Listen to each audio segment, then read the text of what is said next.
किसी गांव में एक राजेश नाम का लड़का रहता था। वह बड़े ही उदार मन का व्यक्ति था और वह हर किसी की मदद करता था। लेकिन उसके गांव में बहुत सारी परेशानियां थी। समय पर बरसात न होने के कारण लोगों को पानी की समस्या आती थी और उन्हें पानी दूसरे गांव से लाना पड़ता था। उस गांव के लोग बूंद बूंद पानी के लिए मोहताज थे।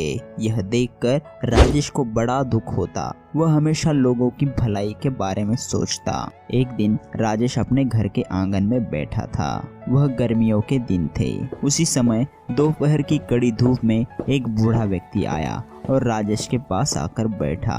थोड़ी देर बैठने के बाद वह बूढ़ा व्यक्ति बोल उठा, पानी पानी, कोई मुझे पानी देगा? तब राजेश मन ही मन सोचने लगा, एक तो यहाँ पर पानी नहीं मिलता और इन्हें पानी चाहिए। अब मेरे पास भी एक ही बोतल बची है, लेकिन यह व्यक्ति बहुत थका हुआ लग रहा है और ऊपर से यह गर्मी। चलो कोई नहीं, यह बोतल दे देता हूँ मैं उनको। तभी राजेश ने वह पानी की बोतल उस बूढ़े व्यक्ति को दे दी और उस बूढ़े व्यक्ति ने झट से बोतल का सारा पानी पी लिया।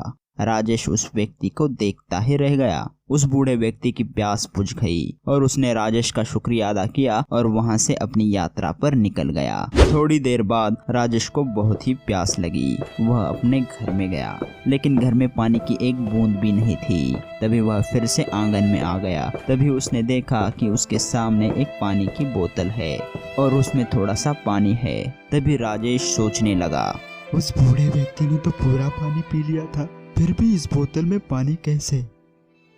सोचते सोचते वह पानी पीने लगा और उसने भी वह बोतल खाली कर दी और बोतल आंगन में रख दी। थोड़ी देर बाद बलिराम नामक एक व्यक्ति वहां से गुजर रहा था।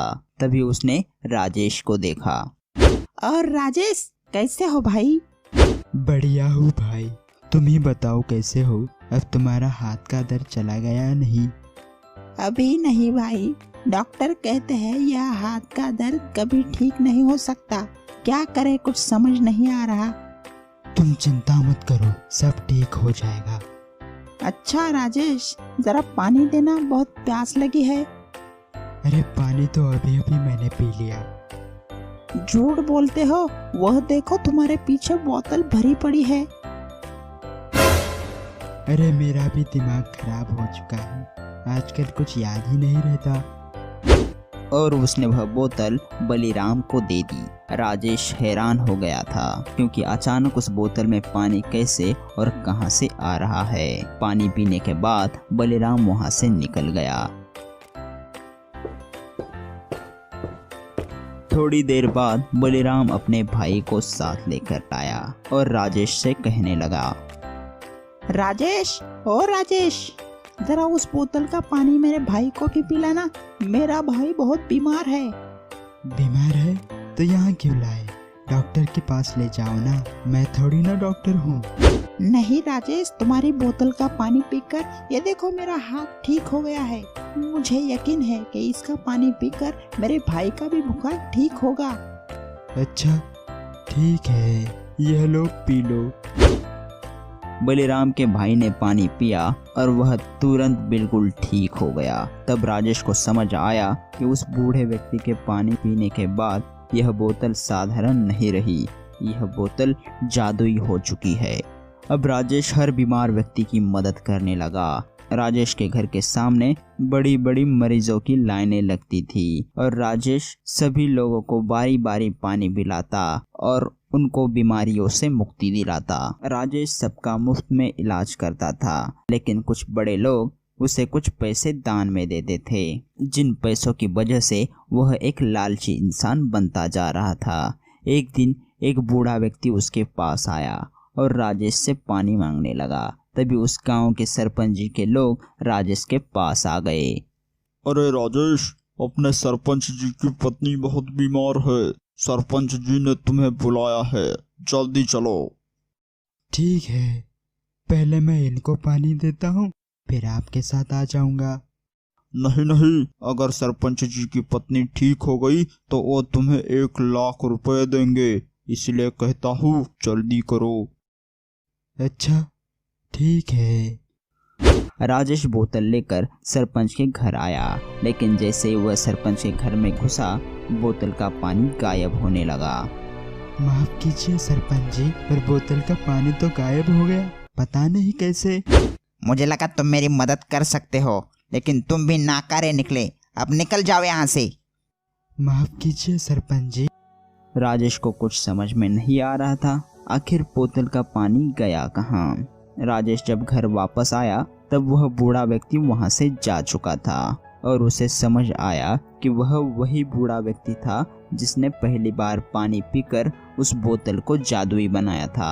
आज मैं उसकी मदद न कर सका, इसलिए उस बोतल से पानी भी आना बंद हो गया। राजेश को अपने गलती का एहसास हो गया और वह अपने गलती का पश्चाताप करने लगा। पश्चाताप करने के लिए उसने एक तरकीब लगाई। गांव वालों के लिए कुछ करने का फैसला किया। उसने सोचा जो कुछ भी लोगों की सेवा से उसे दान में पैसे मिले हैं, उस पैसों से वह गांव में एक कुआं खोदेगा, जिसकी वजह से गांव में कोई भी प्यासा नहीं रहेगा। और जल्द ही उसने एक गांव में कुआं खोदा। अब लोगों की पानी की परेशानी गांव से जा चुकी थी, क्योंकि राजेश ने गांव में कुआं खोदकर बहुत बड़ा काम कर दिखाया था और अब उस गांव में कोई भी प्यासा नहीं रहता। रघुनाथ जी एक बहुत ही ईमानदार इंसान थे। वह दिन भर कड़ी धूप में लकड़ियां काटते और बाजार जाकर उसे बेच आते। इतनी कड़ी मेहनत के बावजूद उन्होंने अपने बेटे चनाराम को पढ़ाया लिखाया। चनाराम भी बड़ा मेहनती था, वह मन लगाकर पढ़ा करता था। चनाराम का सपना था कि वो एक बड़ी सी कंपनी में नौकरी करेगा और अपने माता पिता का जीवन आरामदायक बनाएगा। शाम को जब रघुनाथ जी घर आते तो उनका बेटा उनके पैर दबाता। आज तो बहुत ही ज़्यादा धूप थी, उसी गर्मी से आज मुझे बहुत थकान महसूस हो रही है।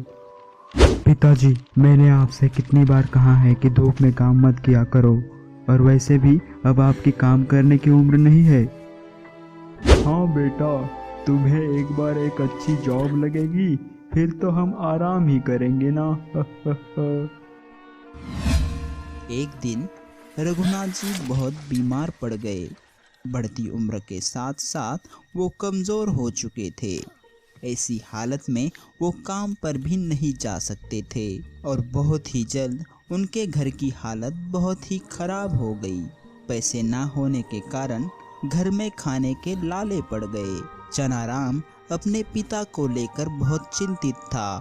चनाराम ने सोचा कि वह कुछ दिनों के लिए अपने पिता का काम संभालेगा।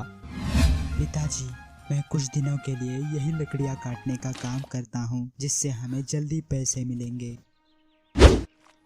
पर बेटा, तुम्हारी पढ़ाई और तुम्हें ये काम आता भी तो नहीं है। आप चिंता मत करो, मैं सीख जाऊंगा। ओ बेटा, मुझे माफ कर दो।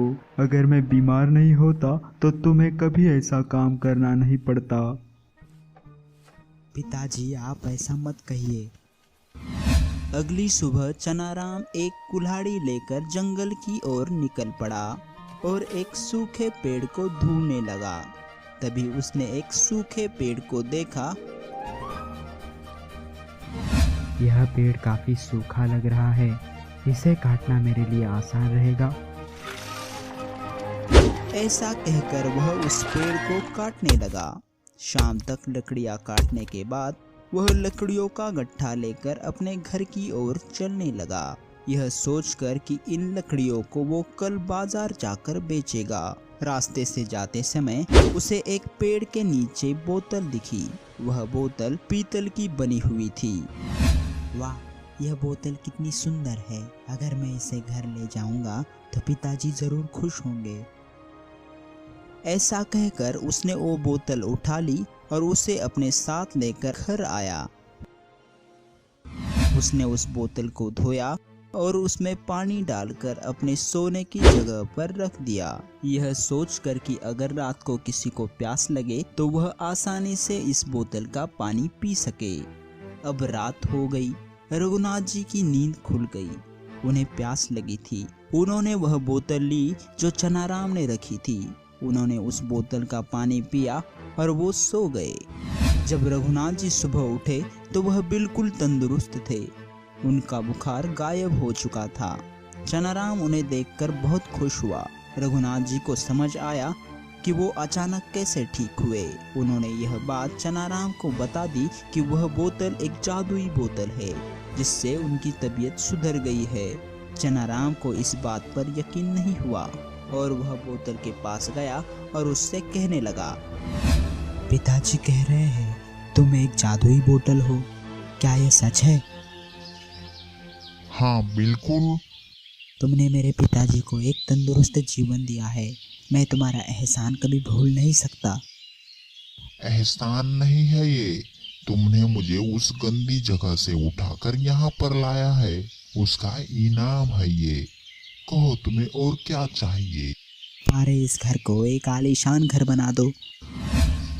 ऐसा कहते ही उस जादुई बोतल ने अपने जादू से उस घर को एक आलीशान घर में तब्दील कर दिया और देखते ही देखते जादुई बोतल की वजह से चनाराम एक बहुत अमीर आदमी बन गया। अब रघुनाथ जी और चनाराम हर रोज बेसहारा लोगों की मदद करते। लेकिन उनके पड़ोस में रहने वाला सखाराम उनकी तरक्की से हैरान हो गया। वह उनकी तरक्की से जलने लगा। जब उसे जादुई बोतल के बारे में पता चला तो उसने उसे चुराने का फैसला किया। रात होते ही सखाराम चनाराम के घर में चोरी छुपे दाखिल हो गया और बोतल को ढूंढने लगा। तभी चनाराम की नींद खुल गई।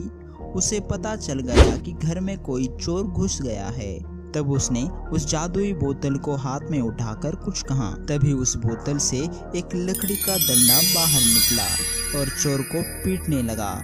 डंडे की मार से बचने के लिए चोर इधर उधर भागने लगा। इसलिए कहते हैं दोस्तों, भगवान से हमें जो कुछ भी मिलता है उससे हमें दूसरों की भी मदद करनी चाहिए। और यही अच्छी आदत चनाराम और उसके परिवार वालों को और भी अच्छा बनाती है। हे दोस्तों, अगर ये कहानी आपको पसंद आई हो तो प्लीज़ लाइक, शेयर और सब्सक्राइब कीजिए और उस बेल आइकन को क्लिक कीजिए ताकि हमारे नए वीडियो के अपडेट आपको सबसे पहले मिल जाए।